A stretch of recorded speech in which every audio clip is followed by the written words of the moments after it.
Bonjour à toutes et bonjour à tous, bienvenue sur la chaîne Découvrir, Investir et S'enrichir.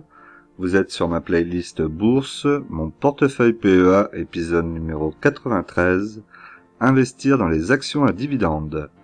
Pour cela, nous utiliserons l'enveloppe fiscale PEA et le courtier en ligne Bourse Direct afin de générer des dividendes et ainsi atteindre la liberté financière. Et tout ça en toute transparence.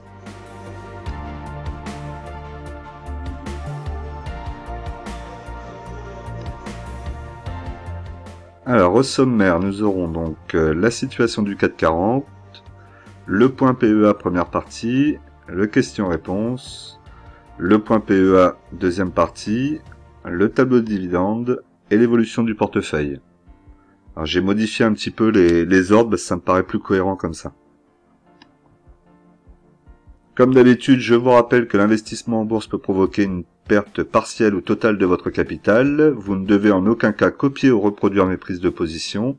Je ne suis pas un conseiller financier, mais un particulier qui investit en bourse à titre personnel.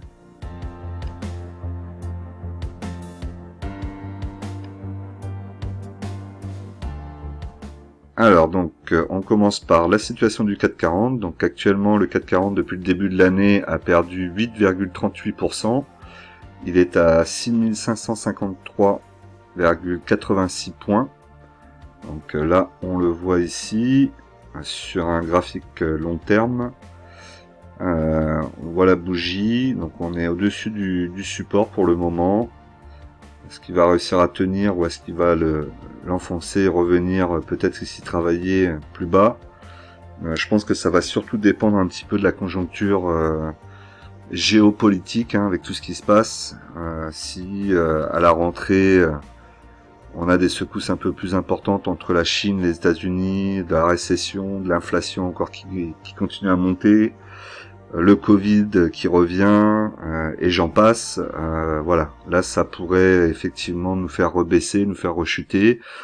On va avoir sinon un CAC 40 qui devrait peut-être tenir aux alentours des 6400 points.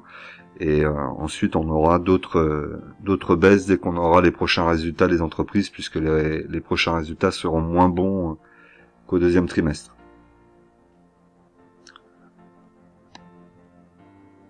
Si on regarde donc le graphique sur le CAC 40 sur journalier, pardon, donc là on peut voir que ça bloque ici au niveau d'une résistance en pointillé.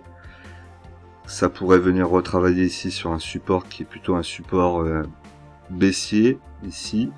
Et ensuite là vous voyez quand même qu'on a un canal, oui on peut appeler ça un canal qui monte. Sinon là on a plutôt une tendance en montée pour le moment au niveau du CAC 40 sur court terme, pas sur long terme.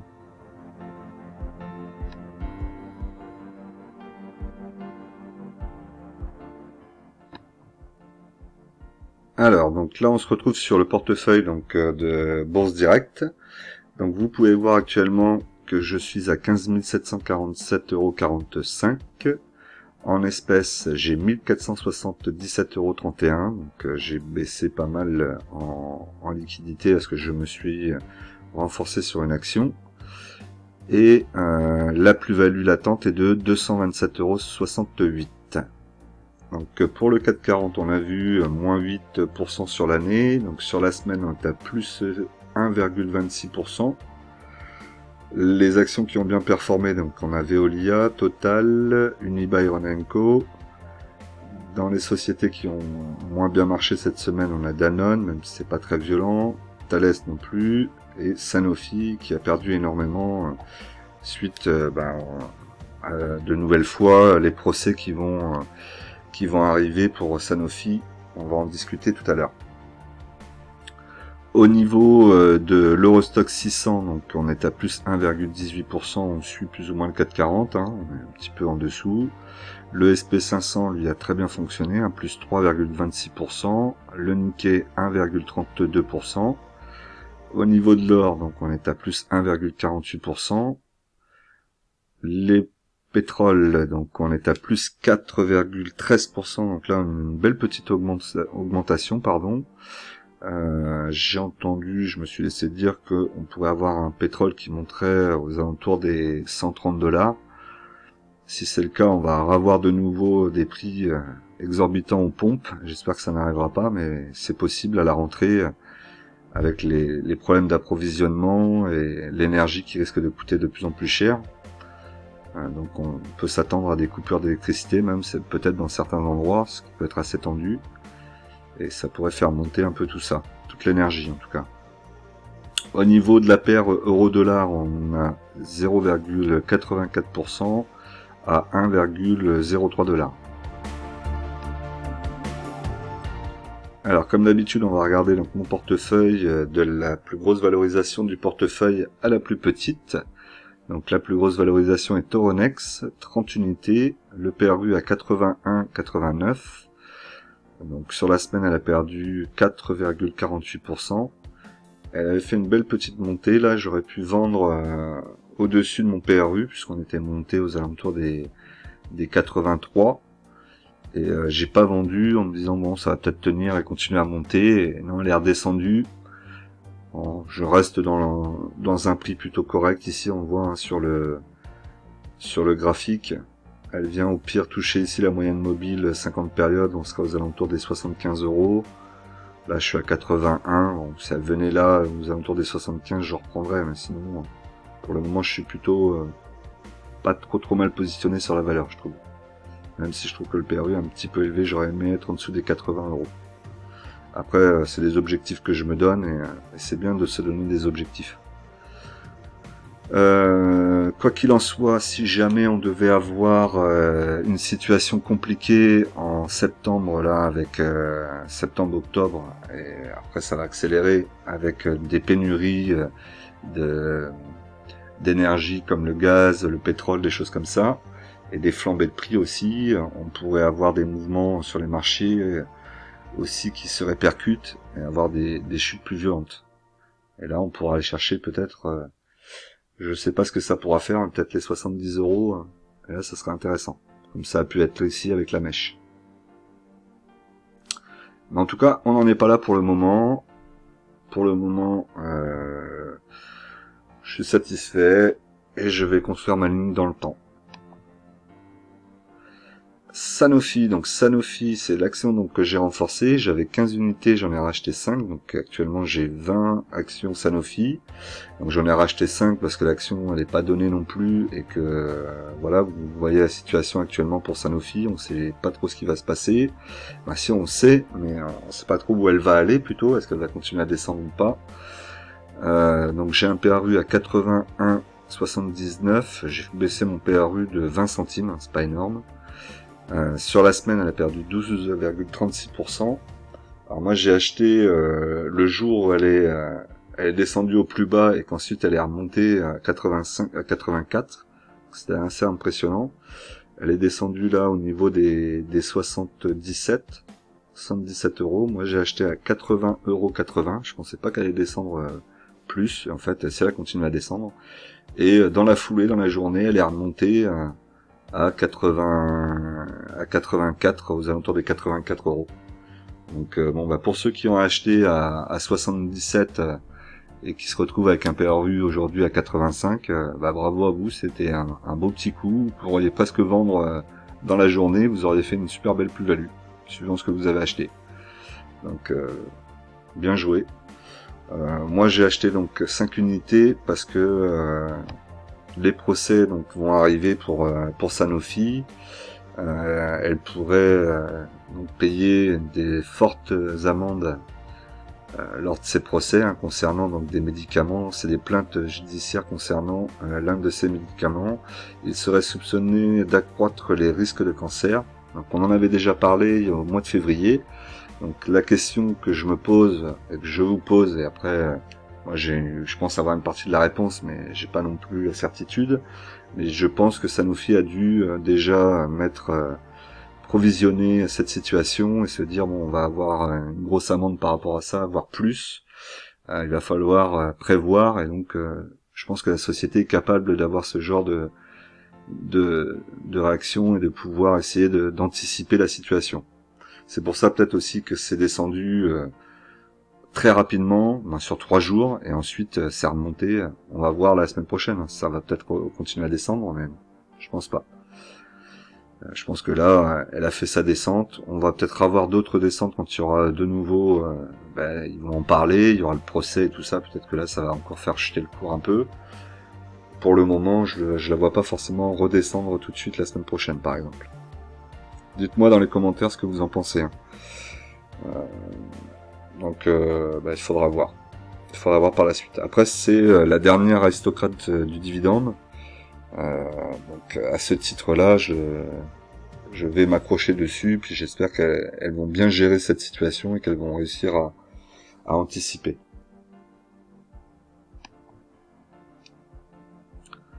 Total, 29 unités, PRU à 32,78, sur la semaine plus 6,22%. Moi je suis en plus-value latente de 58,32%, donc pour le moment tout va bien avec Total, hein. J'ai toujours ma plus-value aux alentours de 50 et 60% à chaque fois. Donc c'est comme ça.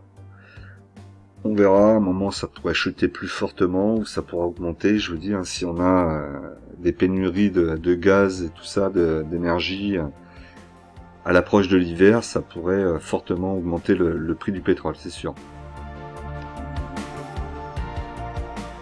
Ensuite, Airbus.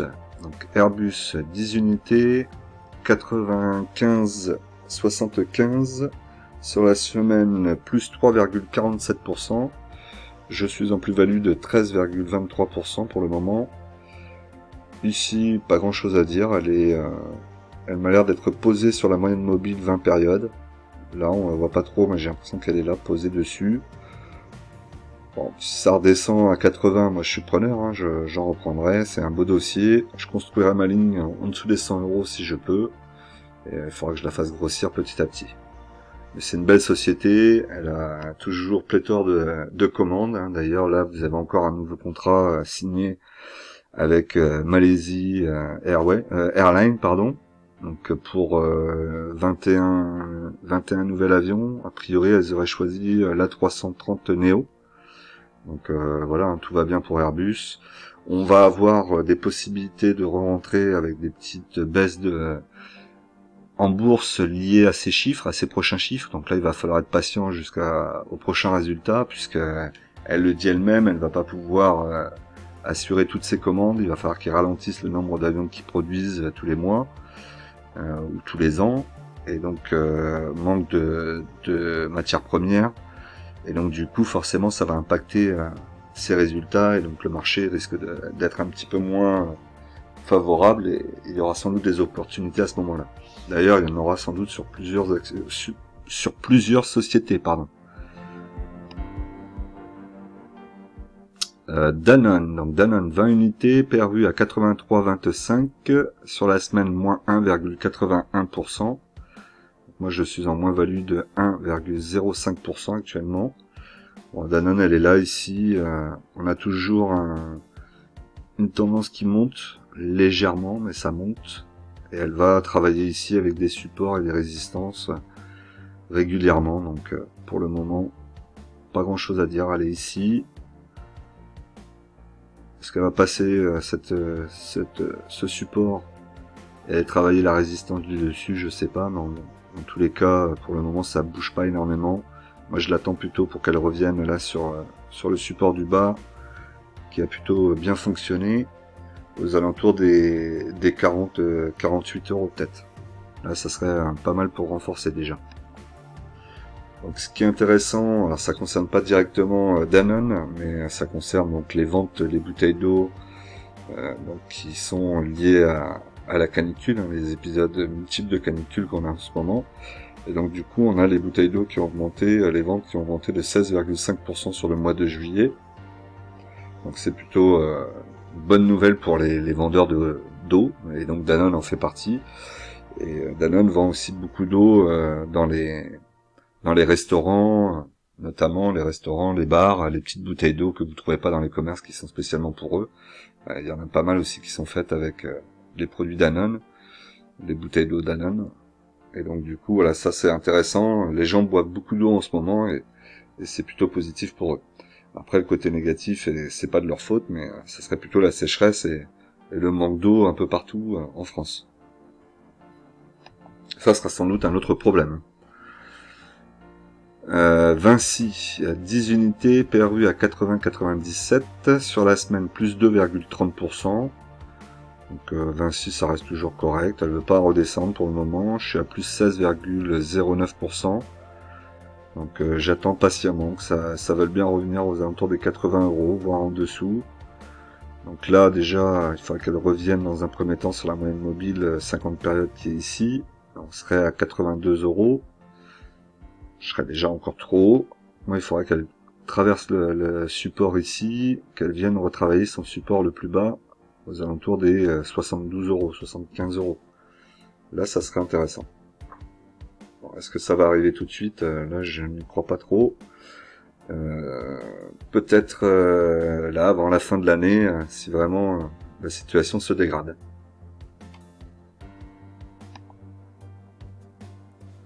Donc là c'est une petite info concernant Vinci Énergie.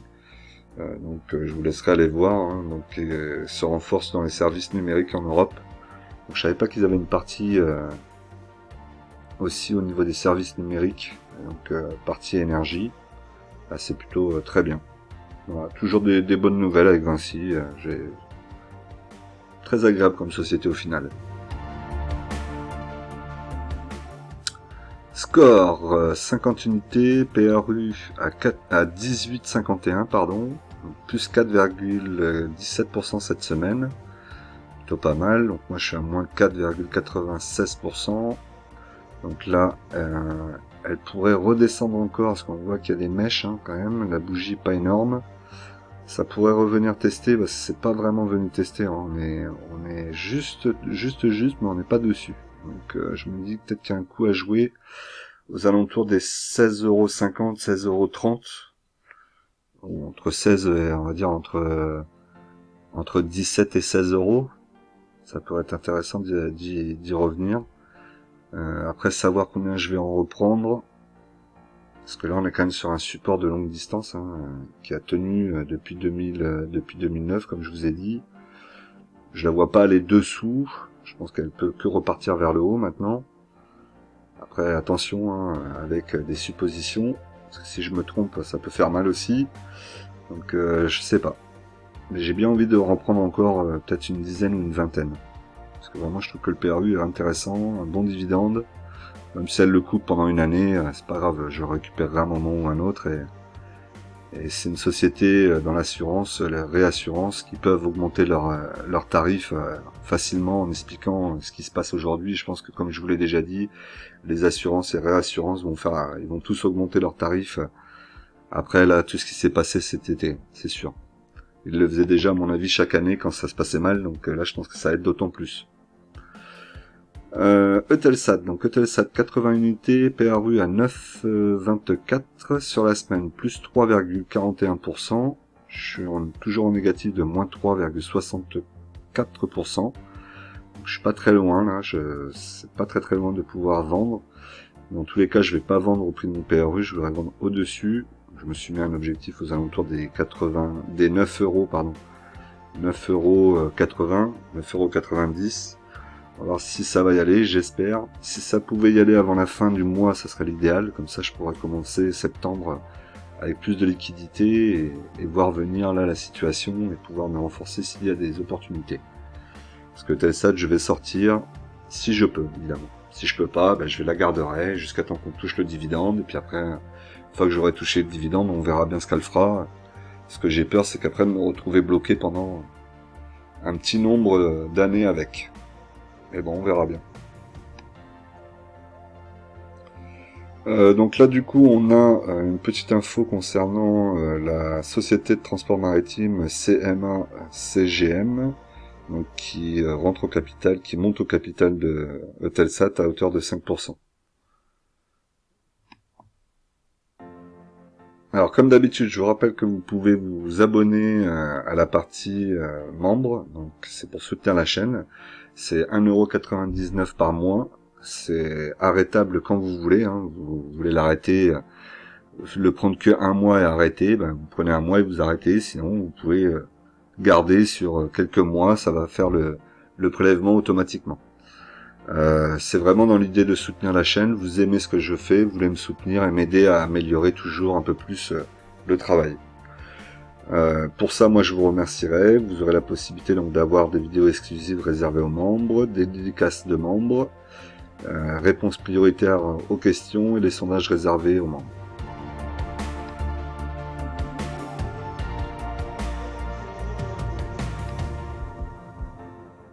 Alors, pour le question-réponse, on va plus parler d'actions. Donc, la première, c'est Orpea, donc vous l'avez peut-être vu. Donc, Orpea est sommé de rembourser 55,8 millions d'euros à l'État.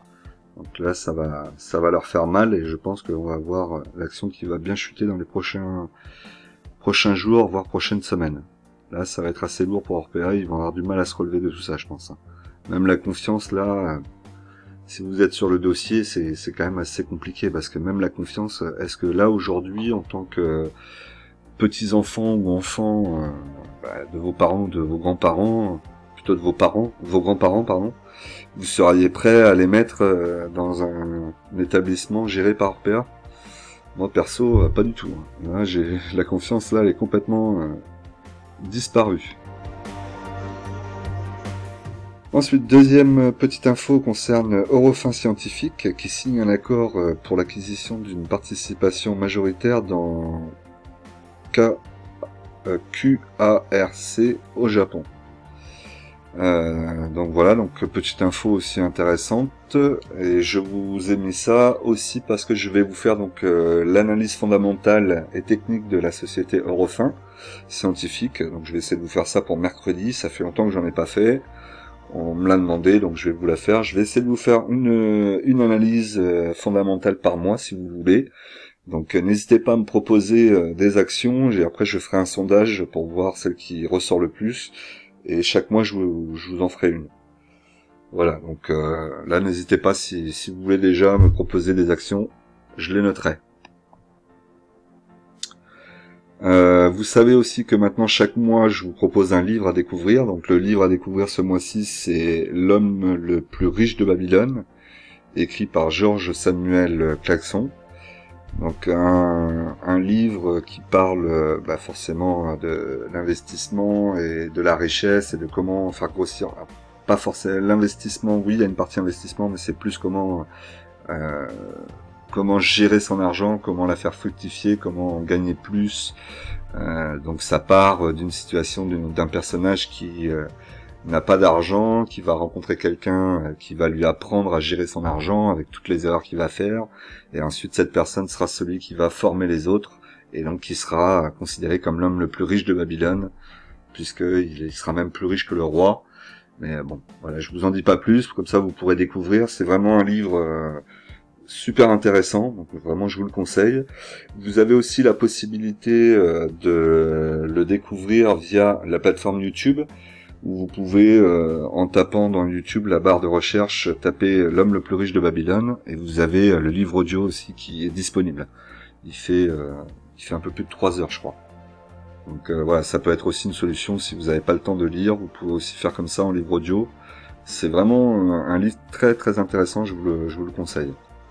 Et n'hésitez pas à me faire des retours après derrière si vous le connaissiez pas, ou même si vous le connaissez, ça m'intéresse de savoir un peu votre ressenti par rapport à ce livre.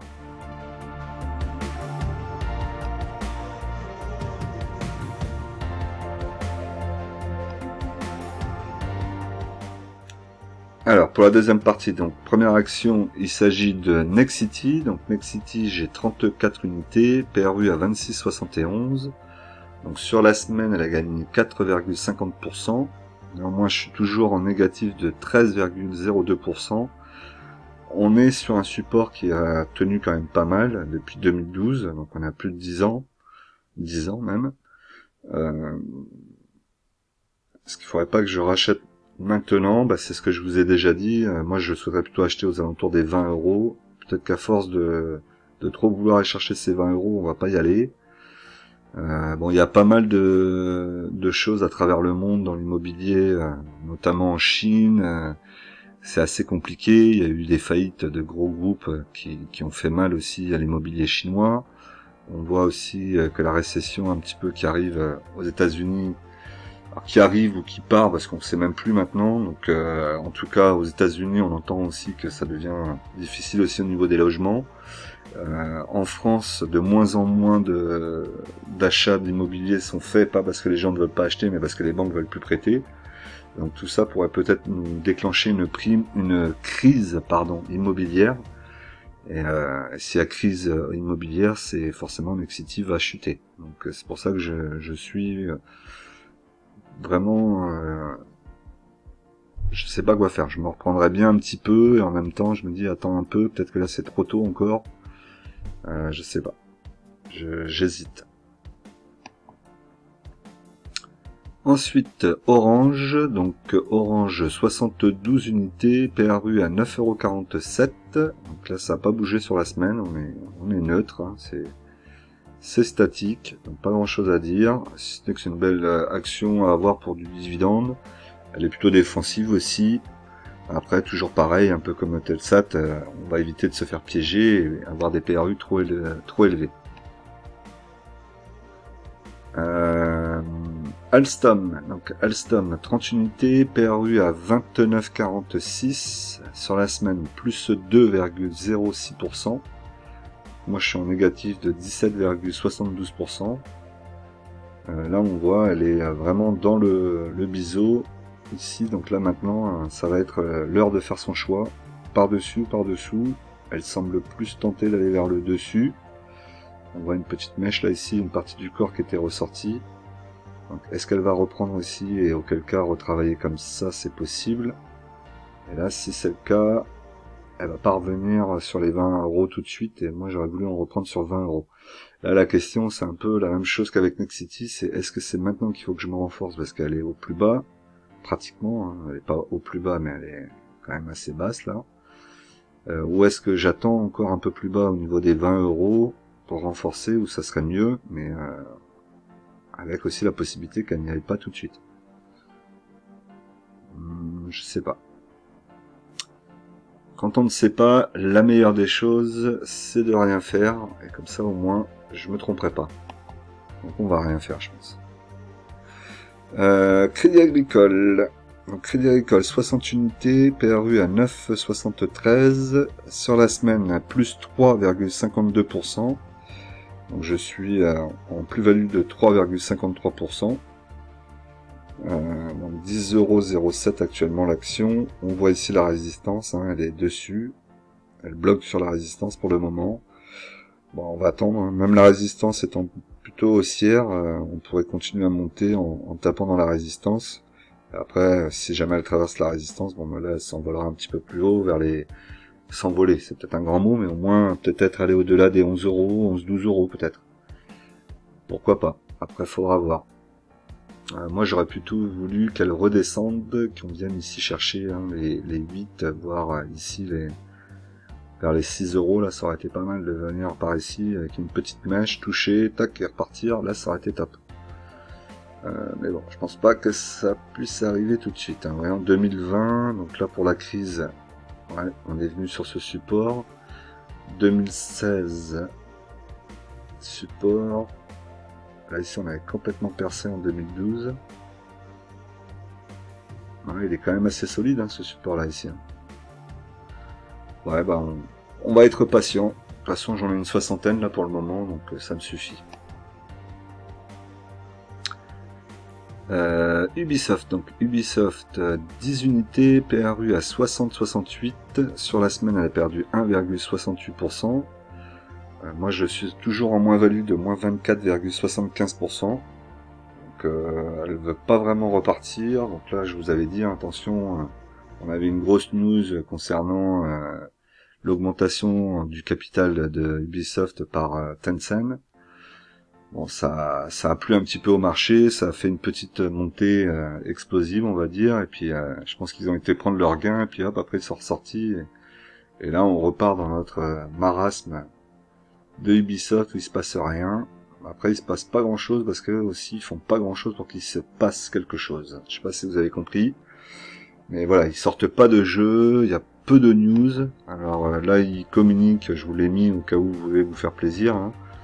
La possibilité donc d'aller acheter un ticket pour aller voir un événement exclusif dans nos bureaux à l'occasion du Ubisoft Forward.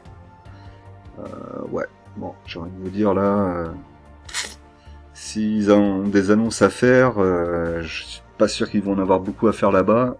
Et l'intérêt de payer un billet pour aller dans leur bureau, oui, bah, si après je peux comprendre éventuellement ceux qui sont fans de jeux vidéo et qui veulent travailler dans ce milieu peut-être. Mais sinon j'ai du mal à comprendre quoi, parce que ils ont pas l'air d'avoir vraiment beaucoup de jeux là qui vont sortir, ils en parlent même pas. Ils ont plein de licences magnifiques et rien, pas d'infos. On s'approche de Noël, donc on va croiser les doigts, on va toucher du bois pour espérer que d'ici septembre-octobre, il faudrait quand même qu'ils annoncent quelque chose. Hein. Peut-être un petit jeu là pour novembre, juste avant Noël, ou un deuxième jeu au mois de décembre par exemple. 2 grosses licences, ça serait plutôt pas mal. Mais j'ai peur que on n'ait encore rien pour Noël. Dites-moi d'ailleurs s'il y en a parmi vous qui ont des infos, ça m'intéresse. Air Liquide, 2 unités, PRU à 138,16, sur la semaine plus 1,84%. Je suis toujours en négatif de 1,71%. Pour le moment, moi je vais plutôt l'attendre aux alentours des 120 à 110. Voilà, on va revenir un peu là sur la moyenne mobile 50 périodes. Bon, c'est pas le genre d'action qui va y revenir énormément, donc pour le moment j'attends et puis je prends mon mal en patience et on verra bien. Il y aura des opportunités, il y a toujours des opportunités, la question c'est de savoir quand l'opportunité va se présenter. Est-ce qu'on sera dans les bonnes dispositions pour bien en profiter? Schneider, donc 2 unités, PRU à 128,88, sur la semaine plus 2,27%. Et je suis en plus-value de 4,86%, donc ça reste stable. Schneider c'est pareil, plutôt l'idée d'en reprendre là sur le support, et éventuellement la moyenne mobile 50 périodes aussi, donc aux alentours des 100 €, ce serait l'idéal. Là on serait sur un bon prix, on pourrait bien refaire sa ligne. DBT, donc 2000 unités, le PRU à 0,06 €. Sur la semaine, plus 0,47%, mais ça se voit quasiment pas à ce niveau-là. Et donc je suis en négatif de moins 66,78%. Ah ouais, le graphique, hein, c'est tout plat. Voilà, donc on va continuer de voir les graphiques. Donc là, on va voir la répartition et la pondération dans mon portefeuille. Mais c'est le moment pour vous, si la vidéo vous a plu, de vous abonner, de cliquer sur la cloche évidemment pour recevoir les dernières vidéos et de mettre le like, objectif 150 likes, je vous l'ai déjà dit, donc ça c'est important, et les commentaires aussi c'est encore un gros plus, ça montre que vous faites plus que le petit effort que de mettre le like, vous allez mettre un petit commentaire et ça aide beaucoup l'algorithme à promouvoir mes vidéos. Donc n'ayez pas peur, mettez-moi des petits messages, un petit merci si vous savez pas quoi dire, si vous avez des questions n'hésitez pas non plus. Vous pouvez me poser des questions et me dire que vous voulez pas qu'elles apparaissent dans les vidéos après pour une réponse par exemple, c'est possible aussi, je peux le comprendre. Donc voilà, n'hésitez pas, en tout cas moi je suis ouvert et j'aime discuter avec vous et j'ai besoin de vous pour que la chaîne grandisse, donc c'est le moment. Alors ensuite, donc la répartition par action, donc Air Liquide 1,71%, pardon. Airbus 6,82%, Alstom 4,65%, Crédit Agricole 3,83%, Danone 6,68%, DBT 0,27%, Euronext 14,70%, Eutelsat 5,57%, Nexity 4,99%, Orange 4,59%, Sanofi 10,86%, Schneider 1,71%, Score 5,57%, Total 9,51, Ubisoft 2,87, Vinci 5,94 et la liquidité 9,73%. Donc on a dit 10% en liquidité, vous voyez que ça va être compliqué à tenir. Mais bon, il va falloir que j'essaie de le faire parce que c'est là où se fait la différence. C'est que si j'aurais toujours de la liquidité, je pourrais toujours profiter des opportunités. Quand on n'a plus de liquidité, après les opportunités, on a beau les voir, c'est difficile d'en profiter. En termes de répartition par secteur, donc ça se rééquilibre un petit peu avec des achats, notamment sur Sanofi. Donc on a quand même toujours le service financier à 26,70, valeur industrielle à 21,48%. Ensuite, on va avoir la technologie à 14,43%, la santé à 12,03%, donc Sanofi tout seul. Hein. Ensuite, nous avons l'énergie 10,54% avec Total. Ici, consommation non cyclique 7,40%, immobilier 5,53%. Là, c'est Nexity, il va falloir que je trouve à renforcer. Mais j'ai déjà des idées d'actions pour rajouter avec Nexity. Et pour finir, matériaux de base, 1,89%. Donc là, c'est Air Liquide tout seul. Alors, donc on retombe là sur le portefeuille. Donc là, vous pouvez revoir en global tout ce qu'on a vu précédemment et l'ordre de vente sur Eutelsat qui est toujours là, donc à 9,82 €. Alors sur l'historique du compte, donc on peut voir les achats pour Sanofi, donc 80,80 €, 5 unités, et la TTF, donc 1,21 € aussi de rajouter dessus.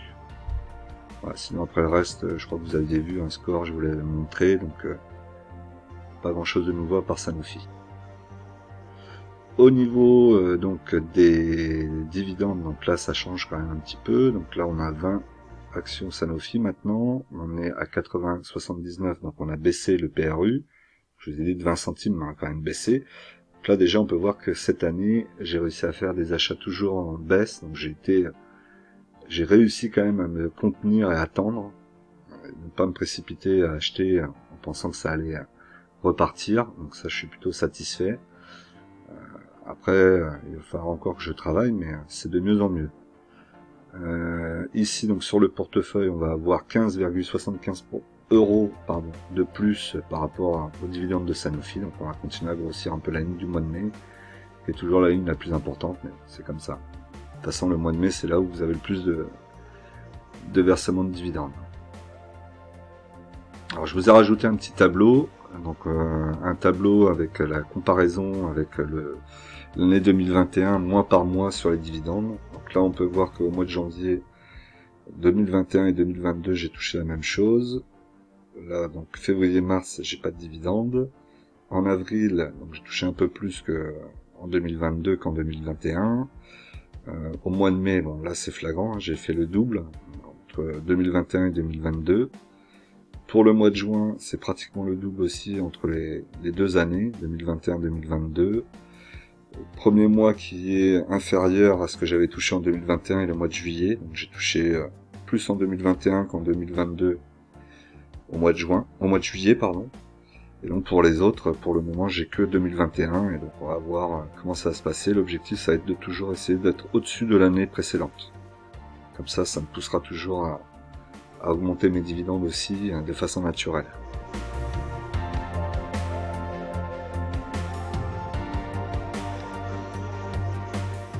Alors par rapport à mon portefeuille, donc je suis toujours en moins-value de moins 4,70%, bien au-dessus quand même de mon indice de référence, le 440, hein, qui est en dessous des 8%, presque à 9, soit une perte de 753,44 € actuellement.